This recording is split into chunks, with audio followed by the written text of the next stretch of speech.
ethical consideration nearly every news organization has had to grapple with at some point, whether or not to go public with information that could put people at risk.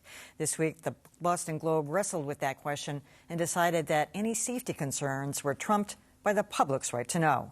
Adam Reilly has more.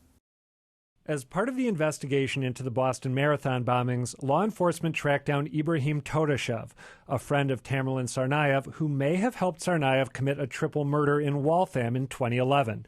During questioning, Todashev was shot and killed. Law enforcement officials say the 27-year-old mixed martial arts fighter made a move that threatened the investigators. This week, the Boston Globe published the names of the 3 investigators who were there and revealed that Aaron McFarland, the FBI agent who fatally shot Todashev, had previously been accused of police brutality.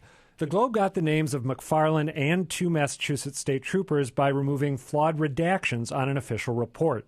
Globe editor Brian McGrory says the paper considered and rejected warnings that it was putting them at risk. We simply found his name by using basic technology to unredact a document that was issued by authorities.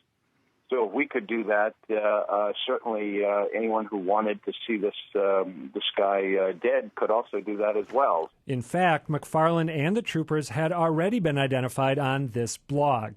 In contrast, WBUR reporter David Bowery declined to identify the 3 men earlier this year. We are not releasing the names at the request of both the FBI and the state police who cited safety concerns. But McGrory believes the public has a right to know. We just believe in erring on the side of more information so the public can make their own decisions about, what did or did not happen in Orlando.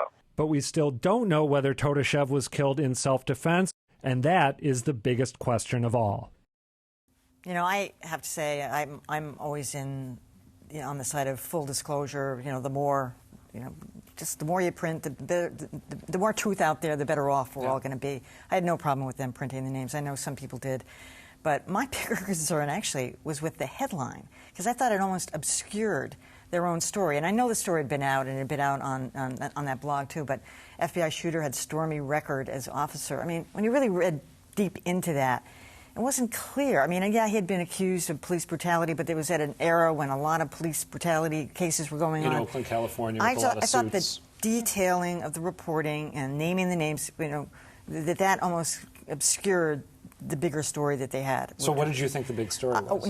Naming the names, even though they had been out there before. Oh, got it. Just here's how it came down, and here's the people who did it, and tell me about them. They did tell me about them, but that wasn't the headline to me. I don't know. Yeah. Oh, Dan, go ahead. No, I was going to say, I thought that the naming of the names was going to be a bigger controversy than it was. It seems to have faded away pretty quickly.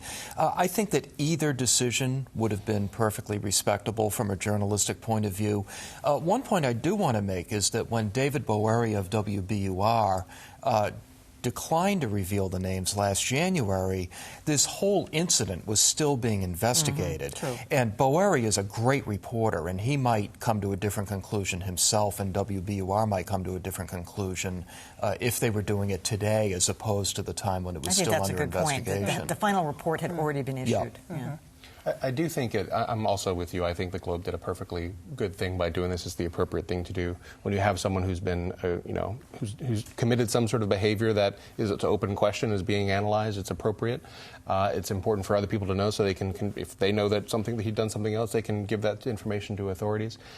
I think one of the interesting side notes of this is that technology at government agencies is still apparently bad enough that they can release redacted documents that are easily unredacted. Oh my gosh. As a journalist, I guess I appreciate that because you like to get those documents, but it's kind of a remarkable error on their part. Yeah, that was pretty pathetic. Yeah, it's like you can't cross out well enough. Anyway, I was thinking to myself that these things are always a little bit dicey when you're putting it in the terms of somebody's life is potentially at risk.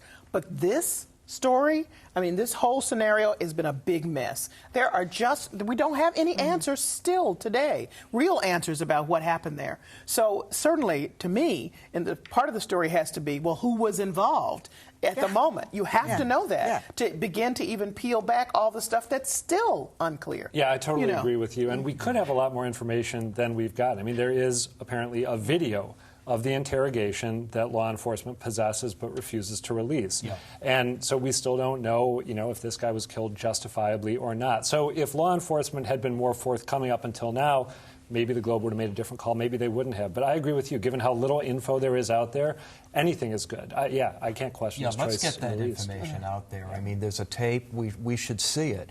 I mean, based on what we know, it seems that they went in there with insufficient manpower, insufficient firepower, and so when things got out of hand, they were almost forced to shoot in self-defense. And I think there's some question about why... But they shouldn't have been in that position in the first place. I believe McFarland was left alone, if I remember right. Well, Look at his background. Two of them? I mean, he doesn't seem, I hate to say, qualified for that, particular situation. But maybe there's more to it that I don't know that makes it clear about why he was selected. They should have had an army in there. Yeah, it's true. Well, what about the troopers? They named them too. I mean, they weren't accused of any wrongdoing. I mean, well, when there's a fatal shooting, they're named. It would be unusual not to name them. At some point, the name should come out. I guess this was the moment. Yeah, if you kill in the name of the state, and I mean, I don't envy anyone who does that and then finds themselves subject to unwelcome attention as a result, but the public does have a right to know when life is taken in our name. So. It's interesting, no one really picked up all the information that was fully available on that blog. It had a lot of detail, that May 5th blog. Yeah. I mean, even more detail in some respects than the Globe. Well, I think one reason that people might not have picked up the info on the blog is that it's sort of, I think it's fair to say a blog, as you've written about, Dan, a blog that questions to a radical extent the widely accepted account of the Boston Marathon bombings. That may suggest that Jahar Tsarnaev is innocent, for example. So a lot of times that can make people apprehensive. But if the info is good, I say go ahead and use it. All right.